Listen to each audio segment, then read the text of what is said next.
अस्सलाम वालेकुम गाइस, कैसे हैं सब। उम्मीद करता हूँ मेरे तमाम दोस्त खैरियत से होंगे। दोस्तों, पहले की तरह आज एक और नई वीडियो के साथ हाज़िर हुआ हूँ। दोस्तों, आज हम सीखेंगे एडिटिंग के बारे में। तो बिना टाइम वेस्ट किए हुए चलते हैं अपने काम की जानब। दोस्तों, उससे पहले तमाम दोस्तों से रिक्वेस्ट है कि अभी तक अगर मेरा चैनल आपने सब्सक्राइब नहीं किया तो प्लीज़ मेरे चैनल को सब्सक्राइब कर दें और बेल के आइकन को भी प्रेस कर दें।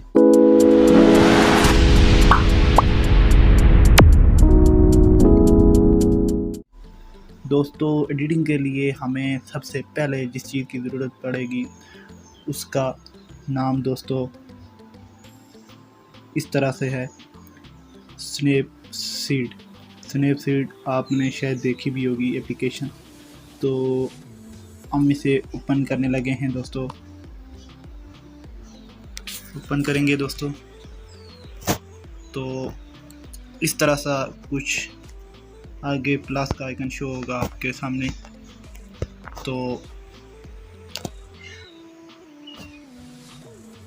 हम प्लस पर क्लिक करेंगे और यहाँ से कोई एक पिक्चर निकालेंगे